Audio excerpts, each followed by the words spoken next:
up super early, even before the sun. It's still dark outside, but we're gonna head over to the airport and catch our flight to Dublin. So we'll be there in just a few hours, and we'll see you there.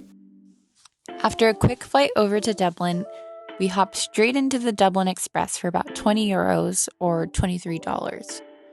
And first views of Ireland, I was pleasantly surprised by the green. We saw the River Liffey running through Dublin on the bus. When we got off, we walked over to our hotel, the Wren, which is located in the heart of Dublin. After checking in, we were starving, so we went on the hunt for some brunch, and we found a restaurant called the Old Mill. It was a very adorable, cozy little place where we shared a massive meal that included some staple food from Ireland. We got some absolutely delicious potato and leek soup, followed by different roasts and pie and fish and chips. I was obsessed with the beef and Guinness stew, one of the most flavorful dishes I've ever tried. For dessert, we each got a scoop of Bailey's ice cream with brown bread pieces. It was 10 out of 10. All this was about €79 or $87. And then with full tummies, we continued exploring as we walked through Temple Street. And then we found ourselves at the Dublin Castle. And this place goes all the way back to the Viking times. And today they do the presidential inauguration there. And then across the way was Christ Church. I was enamored by the architecture of this place. It was so beautiful. Then we walked about 15 minutes to the famous Trinity College, where they keep the Book of Kells. We didn't go into the library, but the campus itself was stunning. On our way back to the hotel, we stopped by to look at the Molly Malone statue. After resting up, we went back onto Temple Street to enjoy some live music and a drink. Almost every pub on this street has live music. It's such a fun time there. Then we went to check out Grafton Street, which I heard was where Ed Sheeran started his performing career. And I didn't see many street performers that night, but we continued on to St. Stephen's Green Park, and it reminded me of The Notebook. It was so gorgeous. Side note, there are so many seagulls in Dublin, and at this park in particular, there was a bunch of different cute birds, so it was fun to watch, and we even found some artwork there.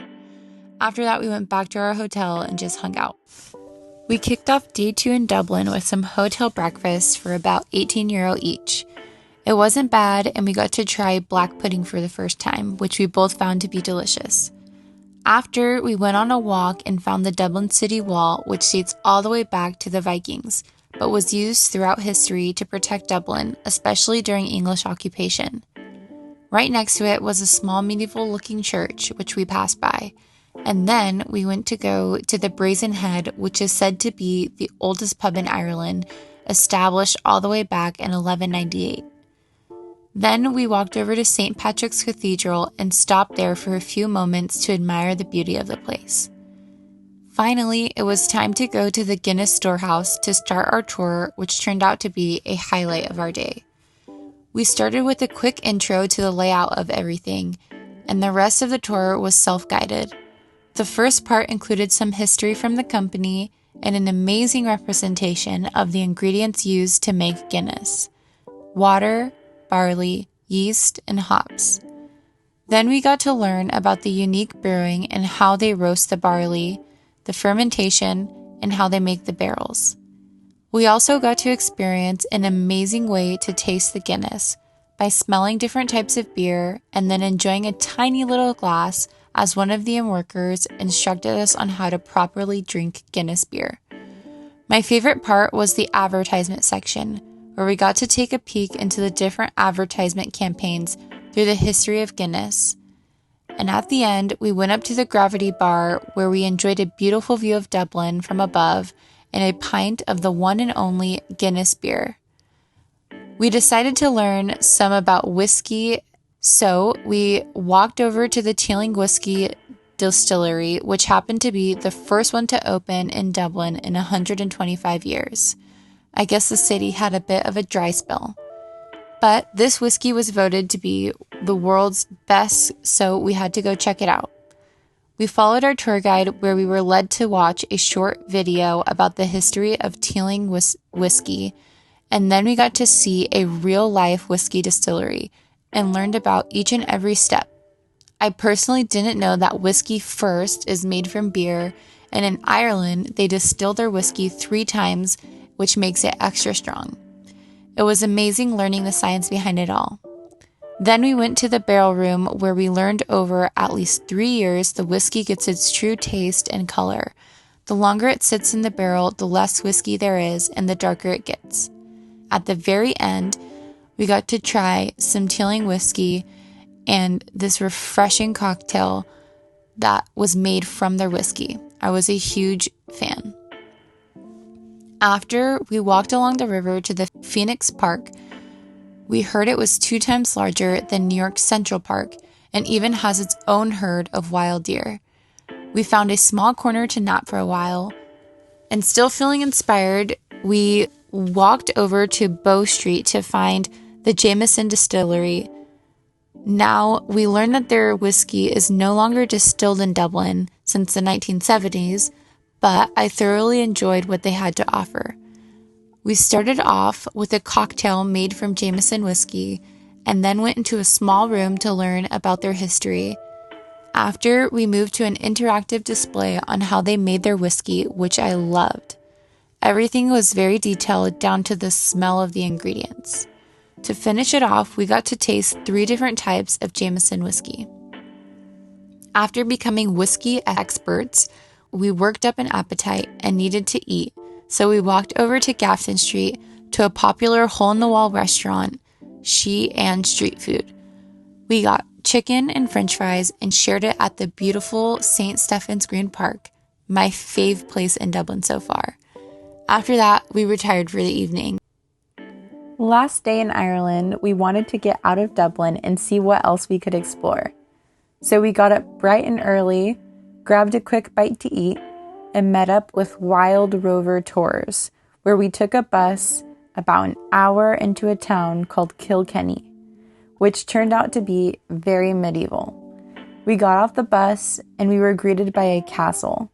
After walking through the castle, we continued into the town with our guide, where he recommended to us that we visit St. Canice's Cathedral because it had one of the only 2 towers you could climb up in Ireland. When we got to the top, we got amazing views of the town because it was such a beautiful day.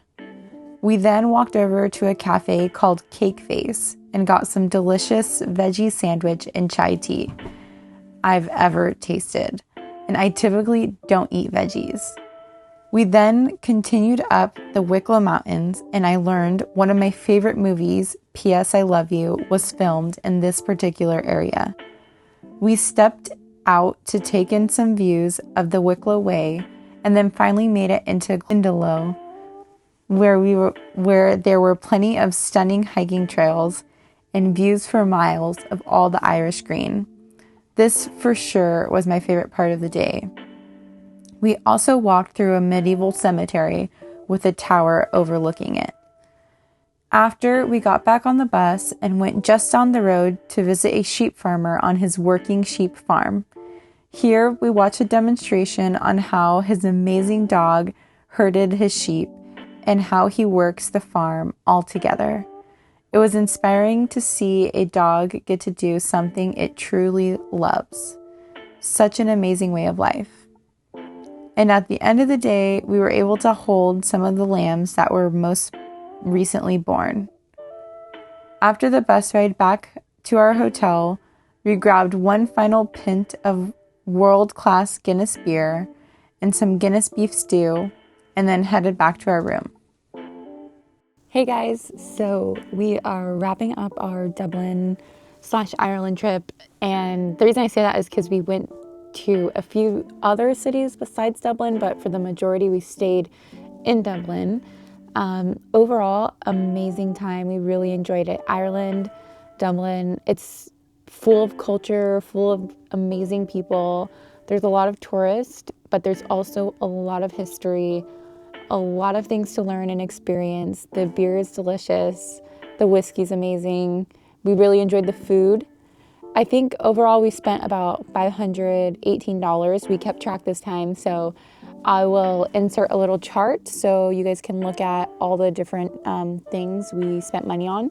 We did 4 different tours here, so we were busy, but every single one of them had an element that it added so much to our trip, and we would do it all over again.